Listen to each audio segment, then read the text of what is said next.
വിശുദ്ധ ഹെലേന. വിശുദ്ധ Helena Asia മൈനറിലെ ബിഥിനിയായിൽ ജനിച്ചതായാണ് കരുതപ്പെടുന്നത്. യേശുവിനെ തറച്ച യഥാർത്ഥ കുരിശ് ജെറുസലേമിൽ നിന്നും കണ്ടെത്തിയത് വിശുദ്ധ ഹെലേനയാണ് എന്ന വിശ്വാസം സഭയിൽ ഏറെ പ്രധാനപ്പെട്ടതാണ്. ഇതിനെക്കുറിച്ച് കൂടുതൽ അറിയാൻ ചരിത്രത്തിന് പിന്നിലേക്ക് അല്പം ചലിക്കേണ്ടി വരും. ജൂതന്മാരുടെ പ്രക്ഷോഭത്തിനു മുമ്പ് റോമൻ ചക്രവർത്തിയായ ഹഡ്രിയാൻ ജൂദിയ പ്രദേശത്തെ സിറിയ പലസ്തീന എന്ന് പുനർനാമകരണം ചെയ്തു. ജെറുസലേമിനെ അദ്ദേഹം തൻ്റെ പുതിയ തലസ്ഥാനമാക്കി മാറ്റി. അവിടെയെങ്ങും ജൂതന്മാർക്ക് പ്രവേശനമില്ലായിരുന്നു. AD 70 കലാപത്തെ തുടർന്ന് അവശേഷിപ്പുകളുടെ ഒരു നഗരമായിരുന്ന ജെറുസലേമിനെ ഹഡ്രിയാൻ പൂർണ്ണമായും തകർത്തു. ജൂതമതവും ക്രിസ്തുമതവും അടിച്ചമർത്തപ്പെടേണ്ടവയായിട്ടാണ് ഹഡ്രിയാൻ കരുതിപ്പോന്നത്. ക്രിസ്തുമതത്തിൻ്റെ വളർച്ചയെ തടയുന്നതിനായി അദ്ദേഹം കാൽവരി മലയുടെ മുകൾ ഭാഗം നികത്തി അവിടെ വിജാതീയരുടെ ദേവതയായ വീനസിൻ്റെ ഒരു ക്ഷേത്രം നിർമ്മിച്ചു. കൂടാതെ യേശുവിൻ്റെ കല്ലറ സ്ഥിതി ചെയ്തിരുന്ന ഭാഗം ചെത്തിയൊരുക്കി അവിടെ വിജാതീയരുടെ ദേവനായ ജൂപ്പിറ്റർ കാപ്പിറ്റോളിനൂസിനായും ഒരു ക്ഷേത്രം പണികഴിപ്പിച്ചു. വാസ്തവത്തിൽ ഈ നടപടികൾ വഴി അദ്ദേഹം അറിയാതെ തന്നെ ക്രിസ്തീയരുടെ വിശുദ്ധ സ്ഥലങ്ങൾ സംരക്ഷിക്കുകയായിരുന്നു ചെയ്തത്. വർഷങ്ങൾക്ക് ശേഷം പ്രസിദ്ധനായ കോൺസ്റ്റൻറ്റൈൻ ചക്രവർത്തി അധികാരത്തിൽ കയറി. AD 312 വലിയ സൈന്യവുമായി മാക്ലെൻഡിയൂസ് കോൺസ്റ്റൻറ്റൈനെ ആക്രമിച്ചു. ടൈബർ നദിക്ക് കുറുകെയുള്ള മെൽവിയാൻ പാലത്തിൽ ആയിരുന്നു ഏറ്റുമുട്ടൽ. മക്കൻഡിയൂസിൻ്റെ വലിയ സൈന്യത്തെ കണ്ട് കോൺസ്റ്റൻറ്റൈൻ ചക്രവർത്തി ഭയചകിതനായി. അദ്ദേഹത്തിൻ്റെ മുഴുവൻ സാമ്രാജ്യവും നാശത്തിൻ്റെ ഭീതിയിലായി.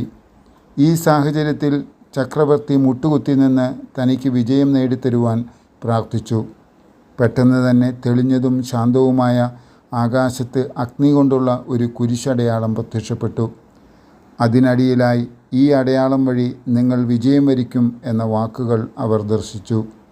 ദൈവിക കൽപ്പനയാൽ കോൺസ്റ്റൻറ്റൈൻ താൻ കണ്ട രീതിയിലുള്ള ഒരു കുരിശ് നിർമ്മിക്കുകയും തൻ്റെ സൈന്യത്തിൻ്റെ ഏറ്റവും മുമ്പിലായി സൈനിക തലവൻ അത് ഉയർത്തിപ്പിടിച്ചുകൊണ്ട് അതിന് പിറകിലായി മുഴുവൻ സൈന്യവും ശത്രുവിനെ നേരിടുവാനായി പടനീക്കം നടത്തുകയും ചെയ്തു. ആ യുദ്ധത്തിൽ അവർ അത്ഭുതകരമായി പരിപൂർണ വിജയം കൈവരിച്ചു.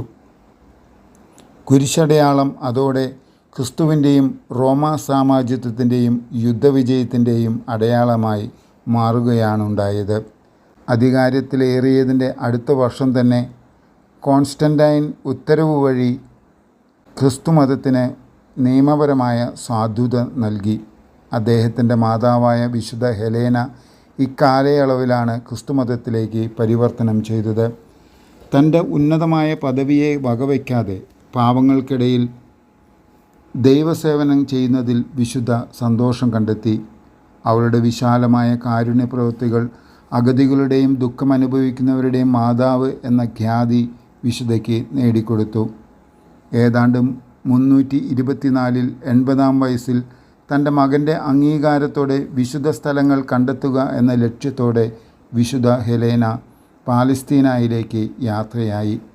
യേശു മരിച്ച കുരിശ് കണ്ടെടുക്കുക എന്ന തീവ്രമായ ആഗ്രഹത്തിലായിരുന്നു അവളുടെ യാത്ര. 326 ആയപ്പോൾ ജൂപ്പിറ്റർ കാപ്പിറ്റോളിനൂസിൻ്റെ ക്ഷേത്രം തകർക്കുകയും അവിടെ ഖനനം ചെയ്ത് കൂടുതൽ പരിശോധനകൾ നടത്തുകയും ചെയ്തു.